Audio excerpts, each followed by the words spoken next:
Le général Kandé, c'est un militaire. Il est programmé pour les missions étatiques et des missions internationales. Parce que militaire, l'on l'a signé. Le général Kandé, c'est un militaire.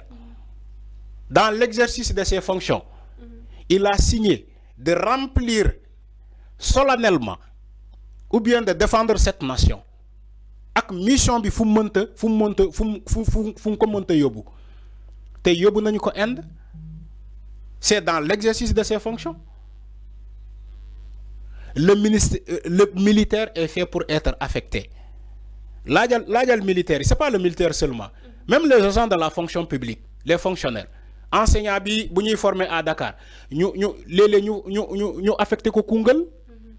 Enseignant bu ñu formé Casamance, léeg-léeg ñu affecté ko Kédougou wala ñu affecté ko Matam. Mais militaire bu jógee Bango dañ koy affecté ci les corps là. Boo nekkee ci corps yi parfois ñu affecté là dans le cadre de la mission des Nations Unies à l'international parce que tu as signé de défendre cette nation-là en tant que militaire. Tel le général Kandé, c'est un militaire. Buñ ko affecté à New Delhi en Inde, c'est dans l'exercice de ses fonctions. Il n'y a pas de manipulation. C'est pas une sanction. L'État n'a pas à sanctionner un général. L'État va sanctionner un général de l'armée parce que quoi? Il a fait quoi? Il a fait quoi? C'est pas une sanction, mais dans l'exercice de ses fonctions, montagne affecté comme attaché de mission à New Delhi en Inde. C'est un lieu de repositionnement. C'est pas une punition. C'est pas une punition. Je ne suis pas d'accord. C'est pas une punition. Parce que le militaire, il peut s'attendre à tout. Il doit s'attendre à tout, le militaire. Qui est en fonction. Je ne parle pas du militaire retraité. Je ne parle pas d'un militaire retraité. Mais le militaire qui est en fonction, il doit s'attendre à tout. Il peut être affecté partout, à tout moment. Il peut être affecté partout et à tout moment. Parce qu'il est un agent de la fonction publique. Il est un haut cadre. Mais ami, en général, c'est les généraux qui yóbbu ci ay kii ay ci commande ci ambassade. En général là wax les généraux là la ñuy yóbbu ci les ambassades là. C'est pas des militaires, c'est des militaires. Maintenant, pourquoi le fait du général Kandé fait tellement de bruit? Ouais, mais Alpha, pourquoi? New Delhi dafa nekkul dëkk bu développé wala dafa nekk dëkk boo xam ne dëkk bu métti la ba tax nit ñi jàpp ni. Mais New Delhi c'est en Inde. Oui. Sénégal moo gën a développé Inde. Je pose la question. Parce que ñu affecté le New Delhi en tout cas. Sénégal moo gën a développé Inde. Non damay laaj rek ñi taxaw dina am punition la wala sanction. Sénégal moo gën a développé Inde. Hein? Oh, non, xam tamit. Il faut qu'on se pose la question. Hein? Ndax Sénégal moo gën a développé Inde bay taxaw dina no punition la. Léegi buñ ko yóbbee Nairobi wala ñu yóbbu ko Kenya wala ñu yóbbu ko Comores wala ñu yóbbu ko feneen. Mais ñu yóbbu ko Inde ñu ne non punition la. Maintenant tey buñ ko yóbbee France gars yi dañu wax punition comme France la. Eh ami buñ ko affecté woon tey France gars yi duñu wax punition de déedéet gars yi duñu wax punition parce que France la. Tu vois comment les gens réfléchissent. Général Kandé tey buñ ko yóbboon comme attaché de mission en France auprès de l'ambassadeur du Sénégal qui est en France gars yi dañu wax sanction de comme France la. Buñ ko yóbboon tey États-Unis gars yi dañu wax sanction de. ma ñëw rek buñ ko yóbboon France gars yi dañu wax sanction de dañuy ne gongo on lui a récompensé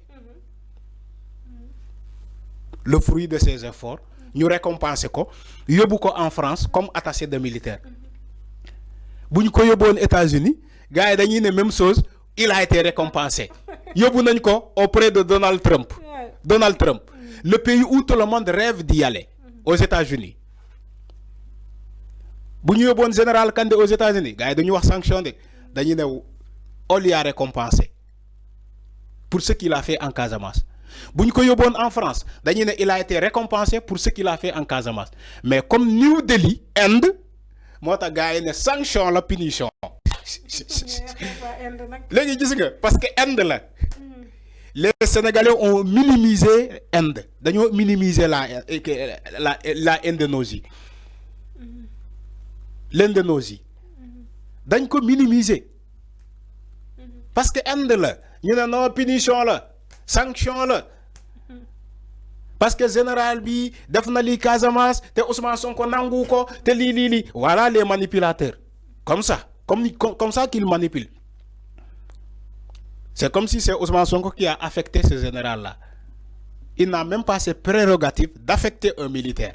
Seul le président de la République qui a ces prérogatives-là d'affecter conformément à la loi.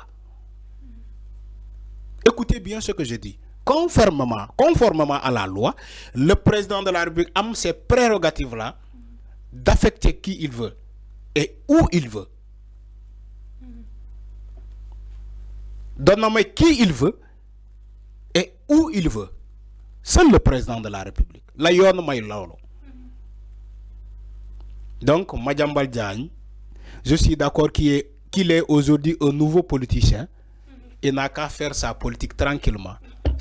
Je le souhaite bon vent ci carrière politique am. Naroon na nekk politicien bu mën a jaxase nit. Parce que ku wax lu dul dëgg boo demee ci meeting wala dem ci population pour convaincre leen tu es bienvenu parce que yow tu as la rhétorique de ne pas dire la vérité. waaw di nga wax loo xamante ne voilà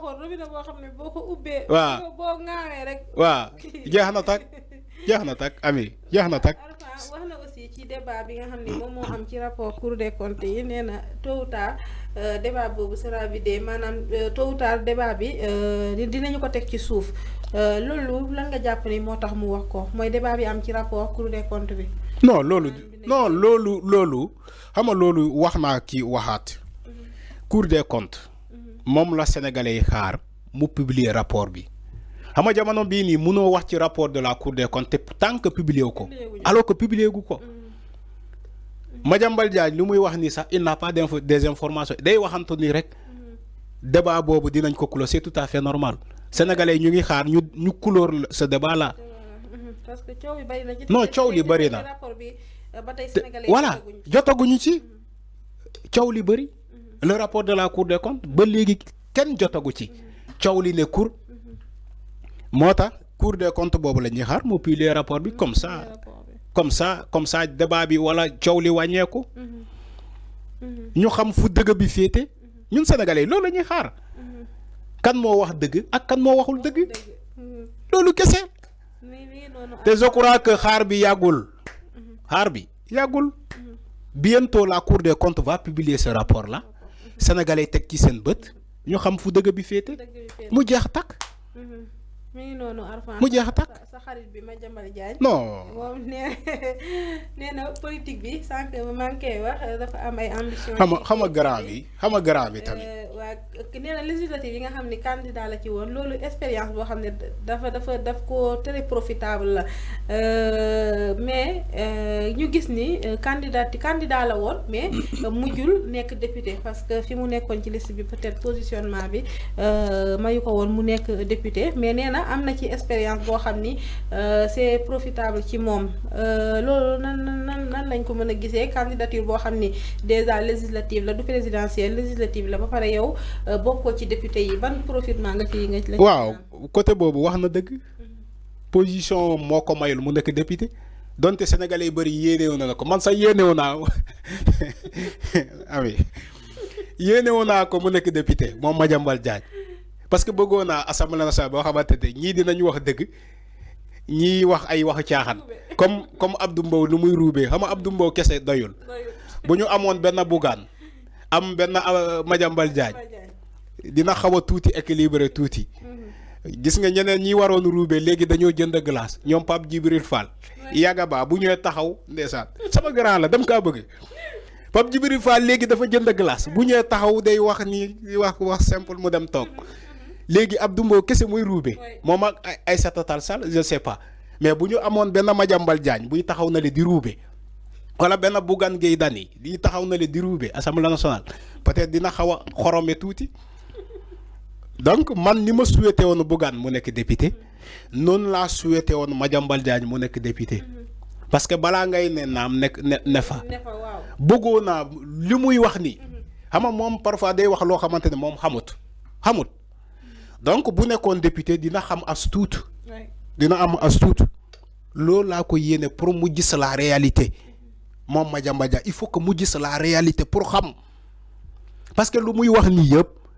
Il y a tellement de faux parce que xamul réalité bi benn nandite rek comme lu waay wax rek Barthélémy Diaz booy Dakar xam nga booy Dakar ngay nanditewlu di wax loo xamante ne du dëgg di jéem a convaincre ni ñoo xam naa yor naa dossier bi Madiambal Diagne ak Cheikh Yérim Seck noonu la ñuy doxee biir Sénégal ay nanditewlu ay booy Dakar dossier bu ñëw rek ay li ma xam ci dossier bi ay li ma ci xam su ma ko waxee àddina tukki est-ce que yaay ami que ça soit Madiambal Diagne que ça soit Cheikh Yérim Seck yàgg nañu digg Sénégalais ay li ma ci xam dossier bu ñëw ay li ma ci xam dossier ma ñëw dossier Adji Sarr bi Madiambal Diagne taxaw na fii ne ay li ma ci xam bëri na Cheikh Yérim Seck taxaw li ma ci xam ak a bëri élection présidentielle yi ñëw Macky Sall reporté ko Cheikh Yérim Seck taxaw ne leen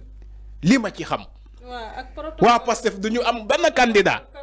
Cap Manuel protocole Cap Manuel ay li ma ci xam ñoom ñëpp ku nekk taxaw ay li ma ci xam su ma ko waxee àdduna tikku dossier Azer bi ak ONAS bi ñëw ñu taxawaat ay li ma ci xam su ma ko waxee àdduna boo ba léegi musuñu wax sénégalais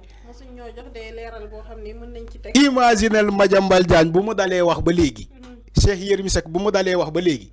chaque jour ñu digg sénégalais ay li ma ci xam dossier bu ñëw ay li ma ci xam su ma ko waxee boo ba léegi musuñu wax xamuñu ci dara mooy maanaam li ma la wax rek nekk booy Dakar li waay wax rek Barthélémy Dias li muy wax rek nekk booy Dakar di nanditewlu jàpp ni que yow yaa xam di tuur la ndëmal askan wi dinaa woy xam naa ci lu bëri su ma ko waxee adduna tikkuy alors que xamoo ci dara xamoo ci parce que yoroo benn information. waaw parce que Alpha politicien aussi doo nekk ci étape de faiblesse. waaw ba pare nga am ay information ba pare nga ne doo ko joxe. waaw ci sa adversaire. Macky Sall nekkoon na fi état de faiblesse ci élection yi passé léegi bu fekkee Macky Sall defoon na protocole de Cap Manuel. du jël moment du choisir moment boobu pour balancer ko nit ñi. mais Macky ci boppam moo taxaw ne leen amul. ñoom Cheikh Yérim Seck lu ñu ne ñoom xam nañu lu bari. ñoom Madiambal Diagne lu ñu taxaw di naan xam nañu lu bari ci Cap Manuel bi Macky Sall ci boppam moo taxaw ne leen amul Macky Sall mi soxla électorat di campagne moo taxaw ne sénégalais man diiluma ak kenn négocié wu ma Cap Manuel defuma dara donc ñoom lu ñu wax ni xam nañu ana information yi ñu yor ana ñoom Bougane lu ñu doon wax ne protocole de Terrou-Baye Sogui ana information yooyu ba léegi kenn mënul fexe ba génne benn information donc loolu moo tax ma ne la ñoom dañuy demee ak ñeme yàlla dañuy demee ak nanditeelu di naan ak li ma yoroon ak a bari alors que yoruñu tous dara yoruñu ko sama grand la xam naa leen bu baax ñoom Madiambal Diagne nii dara la ñu yoru c'est des têtes tellement vides nanditeelu moo leen yóbbee au sommet ba sénégalais xam leen du xarañte de xaarañuyu damay paraphé les mots de Serigne Niang lii la wax nee ne Madiambal Diagne amul benn xam-xam Cheikh Yérim Seck amul benn xam-xam dañuy taxaw ci plateau fexe nañu ba sénégalais yi yaakaar ne ay borom xam-xam lañu parce que nandite lu la ñu mën xam nga Sénégal fii dañuy ne affaire yi nekkul